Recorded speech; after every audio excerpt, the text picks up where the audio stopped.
sur l'histoire de cette marque qui a quand même été créée en 1920, même si elle trouve son origine à Troyes en 1893. C'était la Exact, société Valton, c'est ça. Valton et Fils.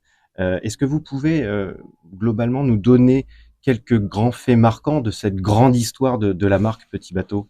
Voilà, donc vous l'avez dit, en 1893, la famille Valton crée à Troyes, dans l'Aube, qui est la capitale de la bonneterie en France à l'époque, un atelier qui va faire de la bonneterie, du coton, des sous-vêtements.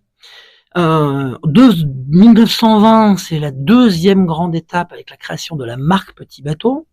Et puis j'allais dire, ce qu'il faut surtout retenir, c'est l'innovation, parce que c'est une marque qui est innovée. La première chose, c'est la petite culotte. Donc l'idée, vous savez que jusqu'à ce que Petit Bateau l'invente, les gens portaient des caleçons longs. Donc, Avant, alors la singularité, c'est avant même le dépôt de la marque en ah 1920, oui, oui, puisque bien ça sûr, date de 1918 réellement, exactement. Ouais. d'après les recherches, où effectivement Étienne Valton, fils du fondateur, réinvente le caleçon long traditionnel. Ah, il le coupe, Il le coupe. il le Voilà. coupe et puis il met une bande élastique. Et oui. Donc il invente la petite culotte.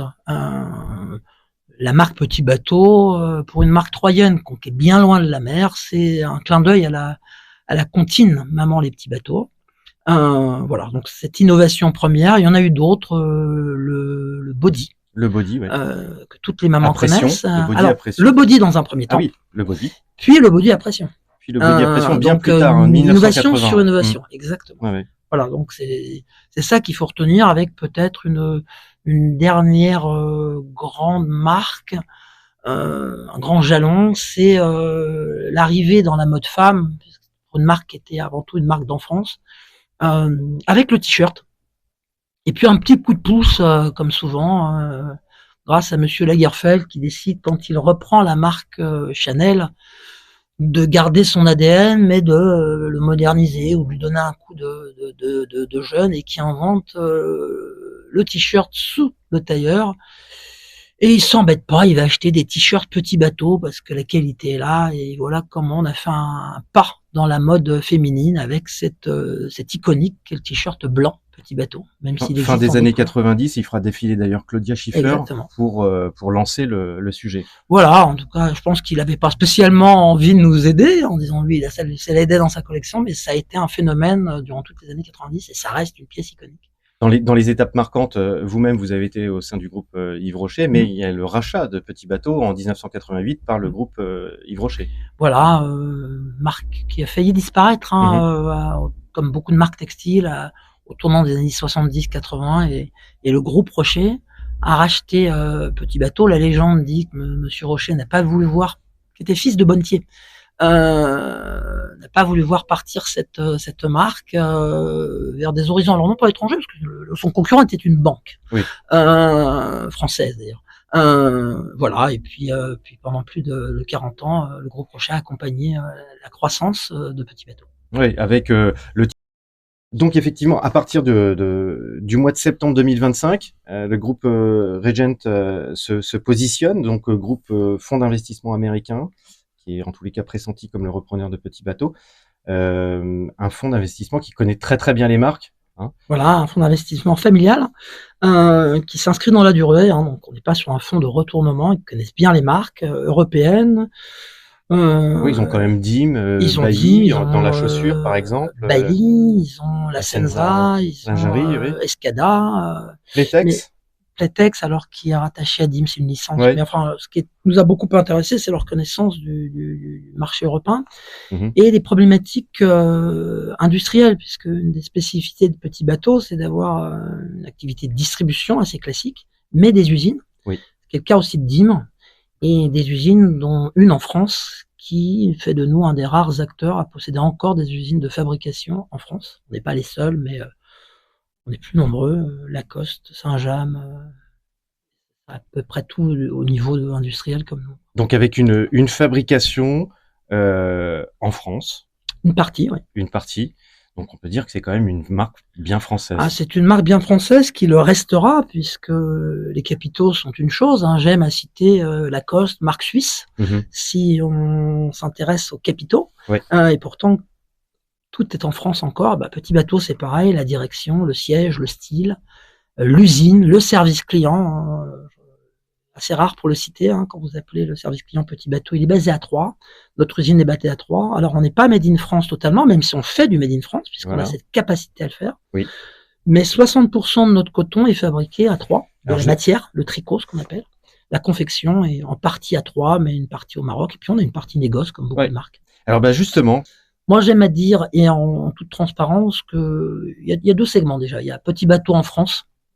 Je vais mettre nos amis belges dans la même veine. C'est une marque qui reste une marque aujourd'hui de gens qui peuvent se payer du petit bateau, donc on va dire des classes moyennes, des classes moyennes supérieures, mais qui ratisse large par sa présence en grande distribution et aussi, comme je le disais, par sa place privilégiée dans le cœur des Français, qui fait que vous avez un cadeau naissance à faire, le bébé et la naissance représentent 40% de nos ventes. Là, l'argent devient très secondaire. On veut marquer le coup. On veut offrir de la qualité abordable, parce que j'ai parlé de premium, j'ai pas parlé de luxe. Et là, on ratisse très large. À l'étranger, on reste une marque de CSP+. Et je le répète, non pas que c'est une envie, mais la qualité a un prix. Et ce serait démagogue de dire que tout le monde peut se l'offrir. Par chance, on a cette capacité d'être resté abordable pour les gens qui veulent se faire plaisir, en particulier pour offrir des beaux cadeaux de naissance. Vous avez quand même des gammes Access qui permettent, malgré tout, justement... On reste dans le segment premium, c'est-à-dire dans le moyen haut de gamme. Je vais pas citer de noms concurrents, mais on n'est pas une marque de luxe. Cible, alors, on parlait de cible, mais les cœurs de cible en tant que tel, c'est la famille, globalement, la maman, la grand-mère. C'est alors la maman. La jeune maman. La maman dans toutes ces étapes, c'est-à-dire avant la naissance du bébé, que ce soit son premier ou si elle en a d'autres, hein, il faut préparer le trousseau. La jeune maman, et puis on va être honnête, c'est l'enfant Petit Bateau, on va l'habiller jusqu'en CM1, CM2, en tout cas pour la tenue de tous les jours. Donc c'est toujours la maman qui achète. Les femmes, les hommes en général pour le cadeau de naissance. On a beaucoup d'hommes qui achètent du cadeau de naissance. Hein. Et d'ailleurs pour eux c'est pratique. Je vais aller chez Petit Bateau, pas d'un père. La grand-mère, on appelle la mamie cadeau, même si je suis un peu réducteur. Et puis la femme, indépendamment de son rapport à la naissance, en particulier on parlait du t-shirt Petit Bateau. Je veux m'offrir une pièce iconique. Bien sûr. J'achète un t-shirt Petit Bateau ou la culotte Petit Bateau. Qui a été chanté, hein. Si vous connaissez Chagrin d'amour, on a la chance d'être cité dans cette chanson iconique pour une génération. Alors, vous imaginez la puissance de la marque. Chacun fait ce qui lui plaît. Voilà. Hein, et ils sortent Éminence et Petit Bateau. Et là, je peux vous dire que dans la chanson, ils ne parlent pas de bébé. Justement, comment la marque a su faire perdurer l'élégance, tradition, modernité au travers du temps? Parce qu'on s'aperçoit que cette marque traverse le temps, mais ne cesse d'innover, de perdurer. Ouais. Alors, la première chose, la qualité. La qualité du coton, c'est pas moi qui le dis, c'est notre firme. Hein, le coton, c'est une matière vivante, hein, coton. Ça ne bouge pas. Coton bio. Alors, coton bio, labellisé GOTS, donc le net plus ultra du coton. Donc voilà, la qualité en premier, l'innovation, même si innover aujourd'hui sur le coton, c'est plus difficile parce que on peut pas y rajouter des matières synthétiques, tout ça, on y tient, mais je vais parler des innovations fortes qu'on a pu avoir. La dernière étant vraiment majeure. On parle d'innovation forte quand elle est copiée, hein, ce fameux bouton pression pour le body. Un style. Il y a un style Petit Bateau, hein, les couleurs vives, la rayure, la marinière. La matière cirée, alors plus récente, hein, 1986, le ciré revisité par Petit Bateau, donc voilà, un vrai style Petit Bateau. Puis je mettrai en dernier une tradition de la communication hein, chez Petit Bateau, alors surtout en France, mais pas que, quelques campagnes de pub mythiques. Bien sûr. On espère d'ailleurs revenir très vite avec une belle campagne de revenir pub. En publicité. Alors publicité, c'est sûr, on n'a jamais arrêté d'en faire, mais peut-être avec on appelle un film de marque, pas spécialement télé. Hein. Maintenant, la communication, c'est sur le digital, mais aussi remarquable que « fais pas ci, fais pas ça ». C'est nous qui avons remis Dutronc cette chanson à la mode. Absolument. Il y en a eu d'autres. La campagne des mois, je sais pas si vous vous souvenez.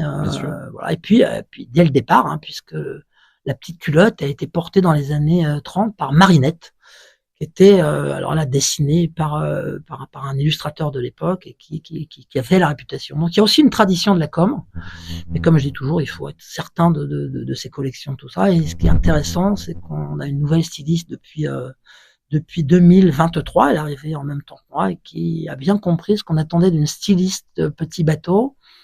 Elle doit amener sa patte, sa touche, revisiter, moderniser, être dans l'air du temps, mais dans l'ADN Ne pas et trahir. le cœur on ne peut pas trahir. Parce que je pense que Monsieur Lagerfeld l'avait parfaitement compris avec Chanel. On savait on était chez Chanel et pourtant c'était pas le Chanel de Gabriel Chanel.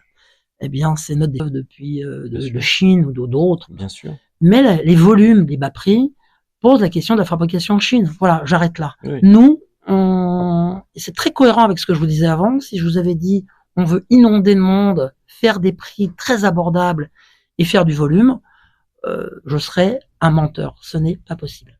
Je pense qu'on peut garder notre modèle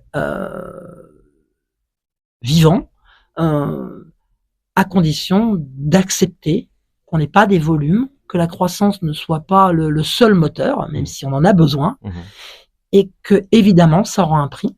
Voilà. Vous savez, le plus gros défi pour moi, d'ailleurs, au-delà de la question que vous posez, de l'avenir de l'industrie textile en France, c'est les ouvriers. C'est ça qui me fait le plus peur. Aura-t-on des bonnetiers dans 20, 30 ans, donc des jeunes qui vont remplacer mes ouvriers actuels qui ont envie d'évoluer dans ce métier de l'industrie textile, qui est un métier physiquement difficile, mais passionnant. Vous savez, c'est un métier manuel. Alors là, on peut être certain que l'IA ne viendra pas détruire des emplois. Voilà, c'est ça le genre de questions que je me pose, plus que ouvert les voies par la femme. Et là, il nous reste beaucoup à faire. La question nous est souvent posée de l'homme. On pourrait y aller.